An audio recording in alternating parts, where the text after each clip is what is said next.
Hi guys, welcome back to my channel. I'm Mike McIntyre and you're watching Away 4K.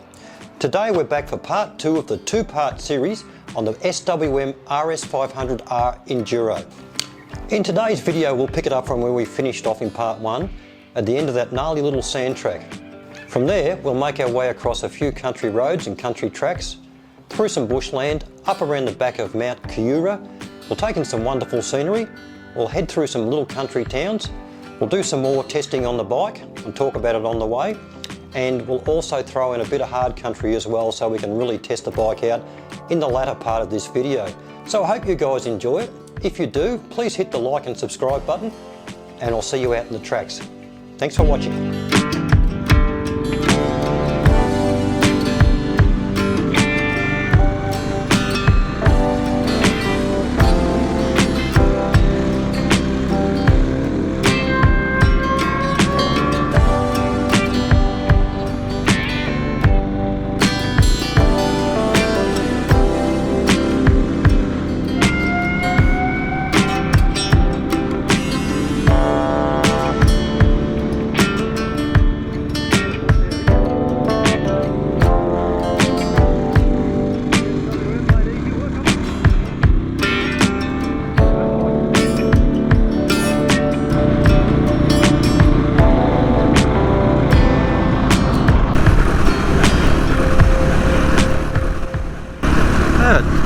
Wild duck.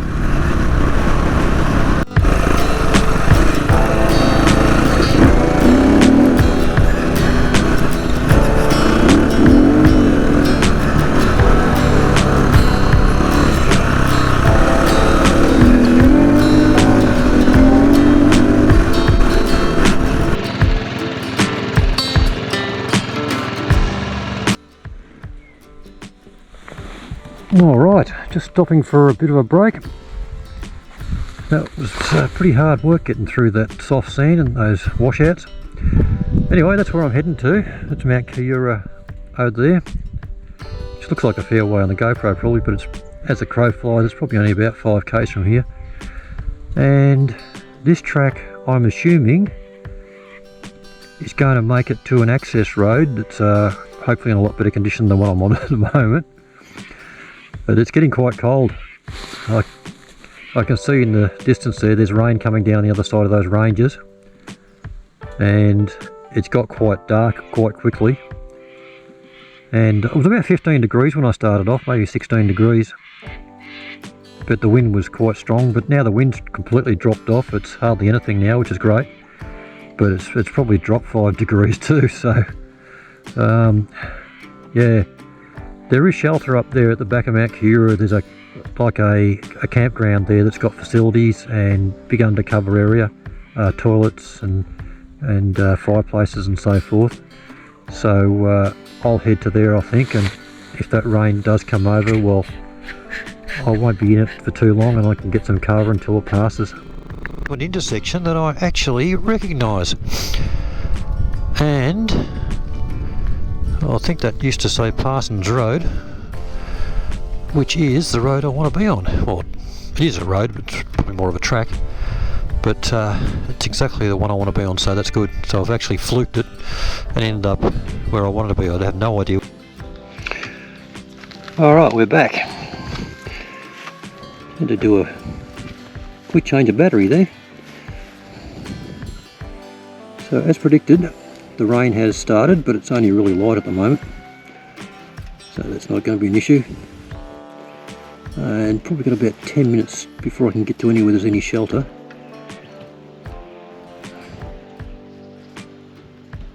So once I get this sorted out, be onwards and upwards. The house over there. I wonder if they appreciate a stranger dropping in for a bit of shelter and a cup of coffee.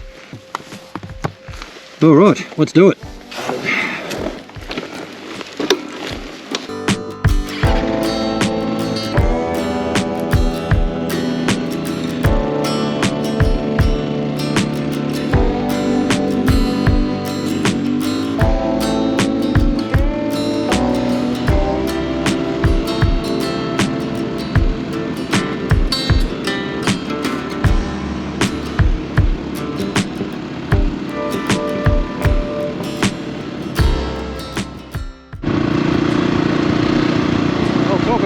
seasons in one day.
It was right at this point that the rain I'd seen earlier in the distance became a reality, and it was a mad dash to get to the shelter at Melville Caves as quick as possible. Only to find that I wasn't the only one seeking shelter from the freak storm on that day, and I got an offer that was nearly too good to refuse.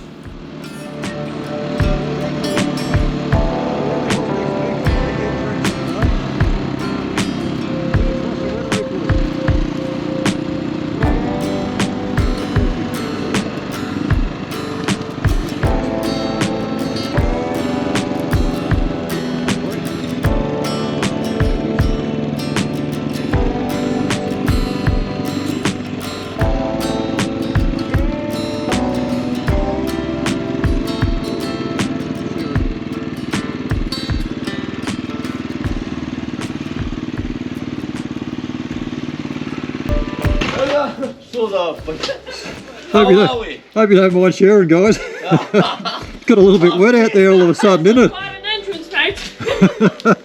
Will you have the Scotch or whiskey? Light beer, maybe? Sorry? Scotch or whiskey? Oh no, mate, I can't, I'm riding. Thanks anyway. Appreciate the offer. Good. Alright, here we go again, guys.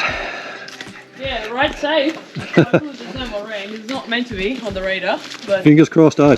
You never know up here. much better this weekend in Melbourne, I'll tell you that one.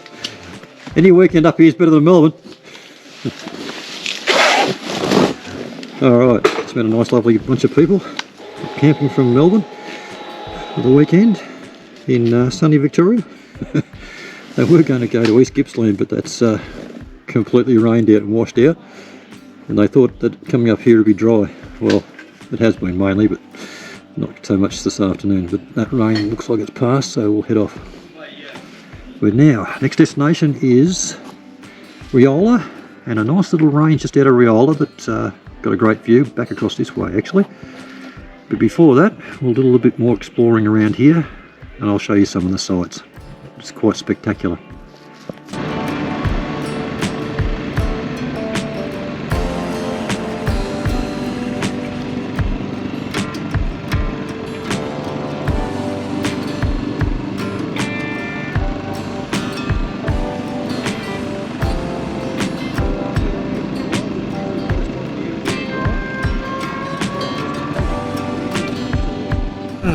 That looks interesting. I think we'll go and have a bit of a look. See where this goes.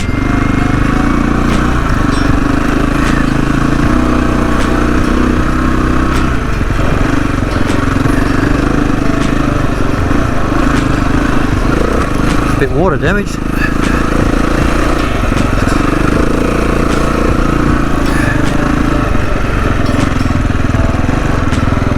adventure, just a little trek into the walking trails by the looks of it. Goes nowhere, except for the beautiful view of the big boulders.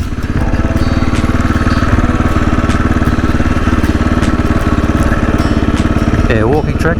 Ah, horses allowed, I didn't know that.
With the weather clearing up fast, it was now time to put Mount Kooroora, Melville Caves, the beautiful views and of course the kangaroos behind us as we headed across to historic Rheola. Nowadays Rheola is just a small farming community with a population in the immediate area of 56, but back in the old days, in the gold rush era, Rheola and the surrounding area had a population of far more than that. Originally called the Berlin Rush or the Berlin Field, it was famous for gold nuggets that were found and is part of Victoria's Golden Triangle, which contains some of the world's richest gold fields. And some of the gold nuggets that came out of these fields in the nearby area were the Welcome Stranger and the Hand of Faith and the Blanche Barkley. Rheola. Historic Rheola. Not much here nowadays, but there would have been a pretty big population back in the gold mining days. Old church. Don't know if it's still in use. Certainly somebody's mowing it anyway, so someone's taking care of it.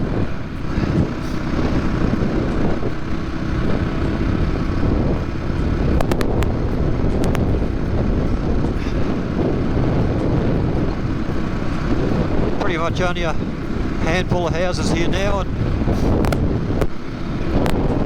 a few local residents that just live here because it's, well, it would have been cheap when they bought here years ago. Probably not so much now, but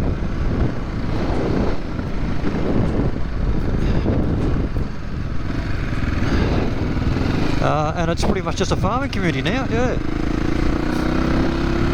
All this ground out to my right here, so that would have been all old gold diggings. You can see all the holes and mounds in the ground. Looks like there's a creek there, so that would probably why they were doing so much digging there, using the water from the creek to in their sluices and other equipment, I'm sure. Rheola Community Hall.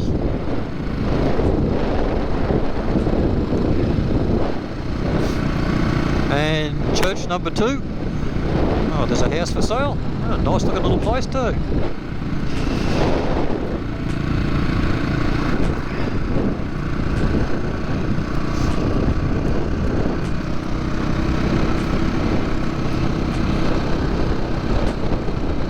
A couple of very old tractors there.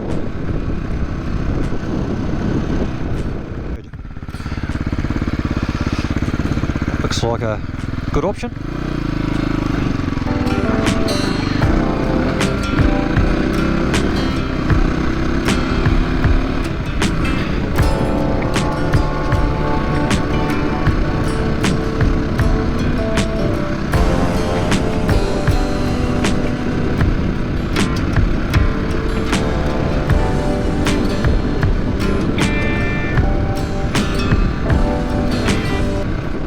Bit of a challenge. Just looking for an access track to the top of this ridge because I reckon there'll be a really good view from up there, so we'll give this one a go.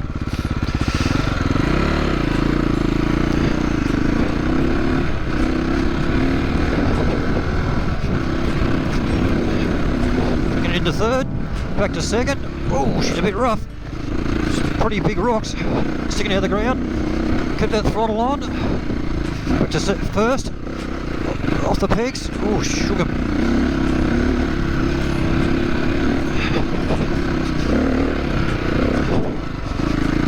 Okay, bit of wildlife again. A couple of kangaroos. So he won't go across in front of us in a minute. Oh good, he's going the other way. Stopped to have a look. Thinking, what's he doing here?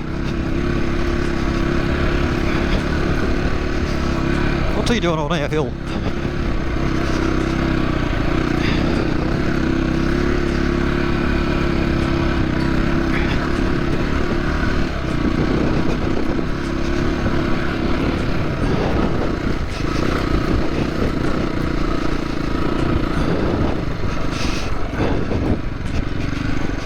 Geez, it's overgrown. This purple flower, as pretty as it looks, apparently is called Patterson's Curse. Oh, a bit of a big rock in the grass there I didn't see. Yeah, called Patterson's Curse. Apparently it's a weed that the farmers are not very happy with and will eradicate it if they are able to.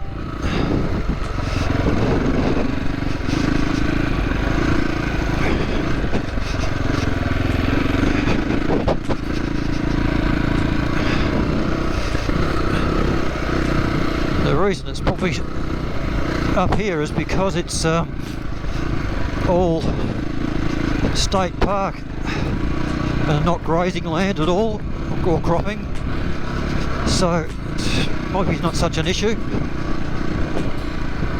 I assume the Parks Victoria would probably spray it at some stages anyway, if they have a program and the money for it.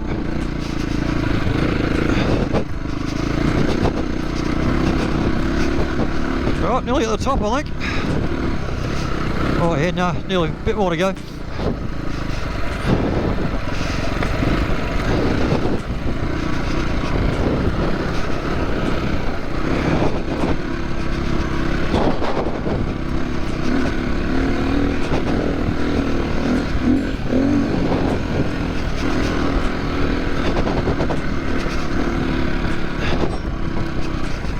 Alright, made it.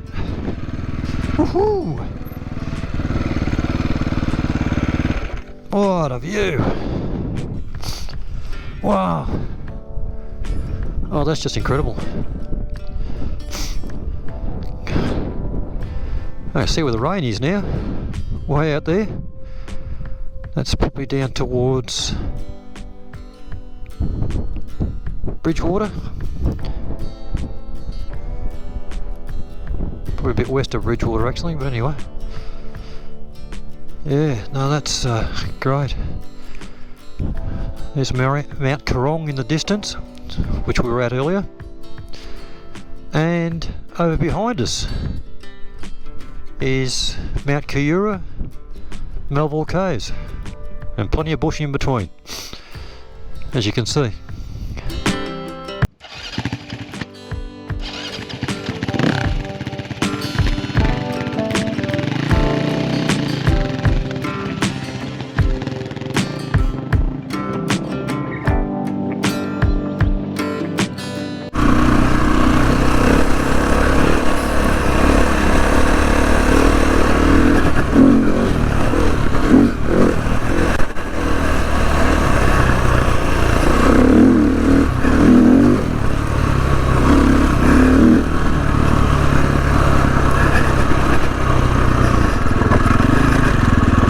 Okay, left or right? Right. Only because I don't think I've been this way before. Fresh tyre track, somebody else has. Oh, right. Well, this could be a bit of a steepy going down by the looks of it. Oh yeah, not too bad though, not too rough anyway.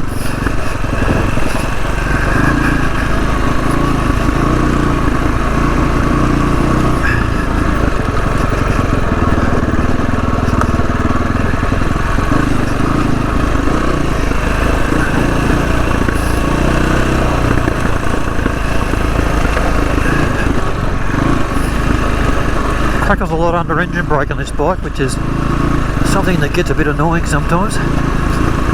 Sort of almost forces you to keep the throttle on a little bit to keep from happening, which sometimes you just don't want to do.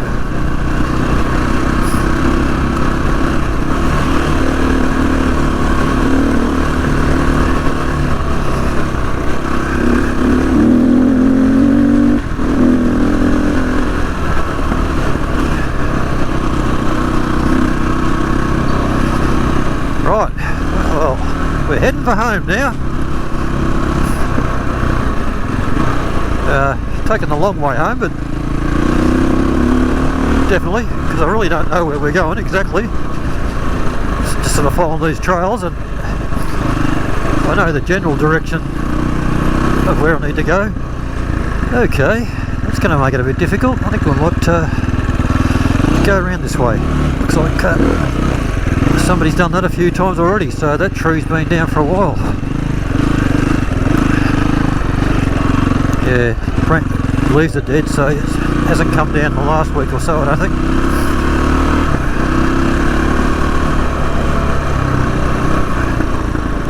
Coming in the back way to Kingower now, I think. Going by the look at the buildings. Yep, better go slow, there's somebody out there. Checking a mail. Yep, when I say a her, it was a him. The long hair fooled me.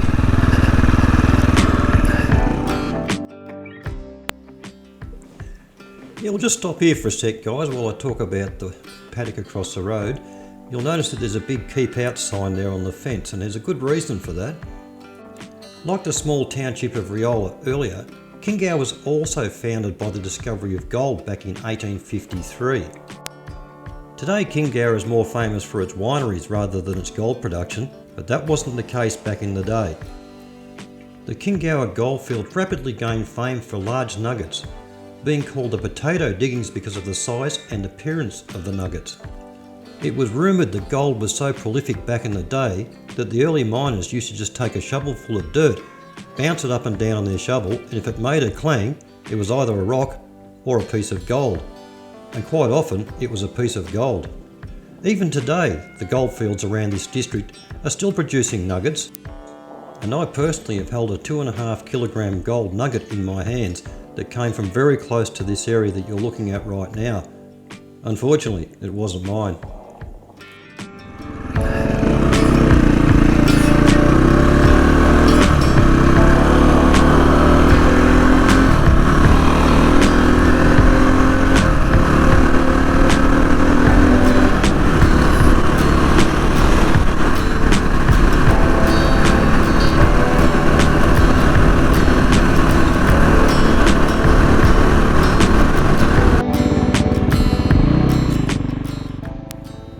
Kingower, it was time to start making my way slowly home via some back roads and some more bush. And it wasn't long before I came across something rather unusual. I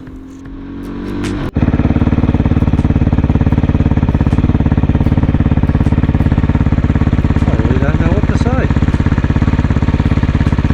except that's something you don't see every day.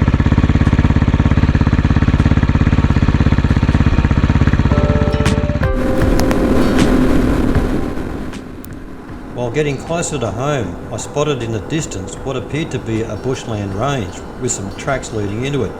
Well, I just had to go and check that out, didn't I? So while you guys are enjoying some more pictures of the SWM in its natural habitat, and some great aerial shots of both the surrounding area and the bike, we'll do our final summary on the SWM RS500 Enduro. Well, straight away guys, I'll say that this bike represents fantastic value for money.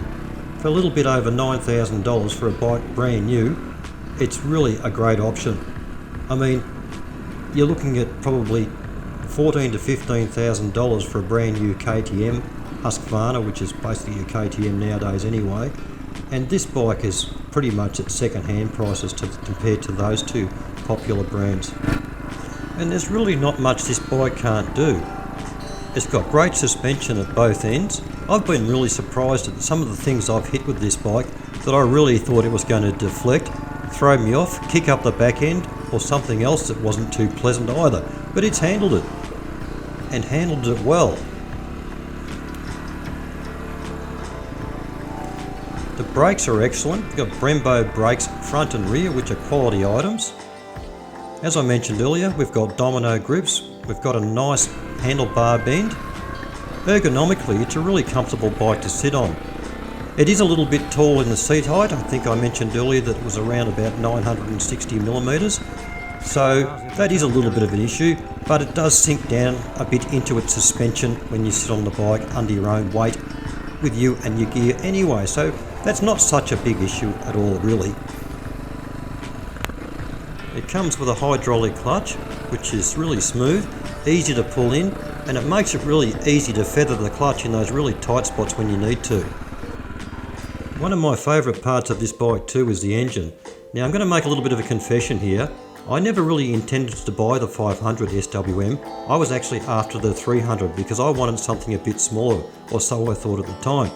But being COVID, there just wasn't one available. Just about every trail bike in Australia was being snapped up, and most were on waiting lists.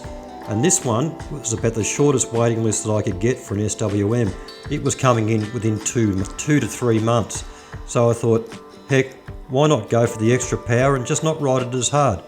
Well, that turned out to be just a fantastic solution, because this is the sort of bike that, yes, it's a powerhouse, it's got 50 plus horsepower, but it's got an amazing amount of torque.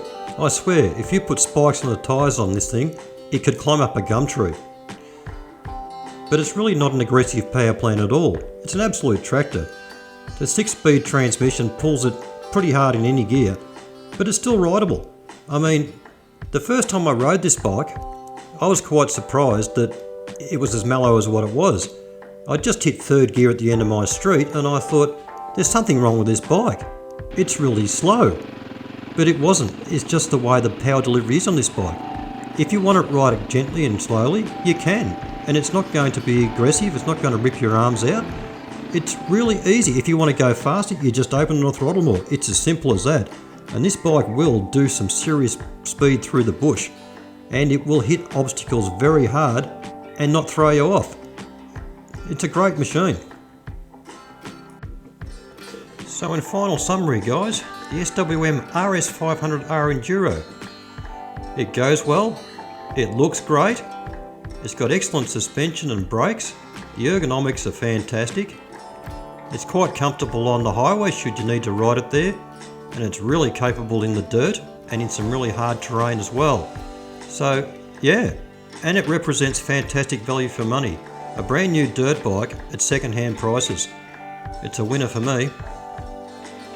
So I really hope you enjoyed this video guys. If you did, please give me a big thumbs up and subscribe down below.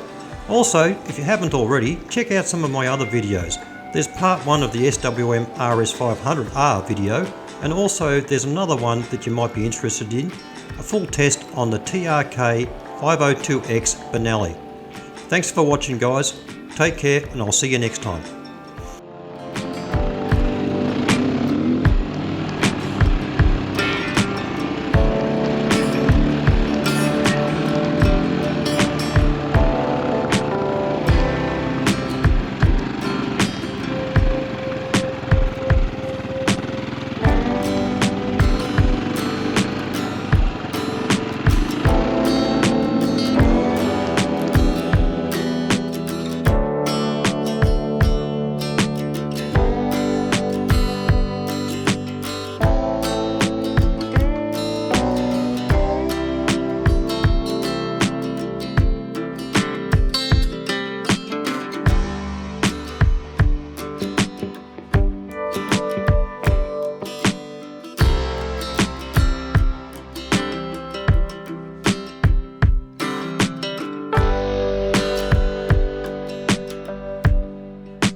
I was going to turn around here, but then I realised I can't easily. You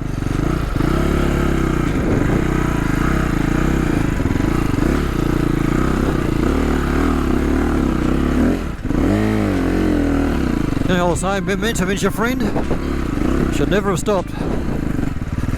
Now,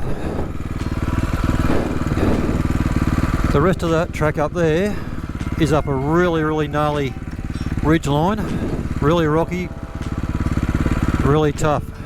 Haven't done it yet, and probably not going to do it today. Another time. The challenge is there. Probably doesn't look it, but that is really steep and rough too, by the way, because I didn't add that bit in.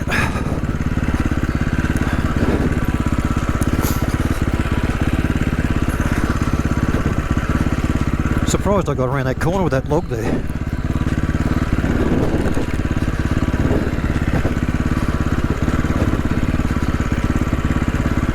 A lot of really loose rocks. The traction is pretty bad.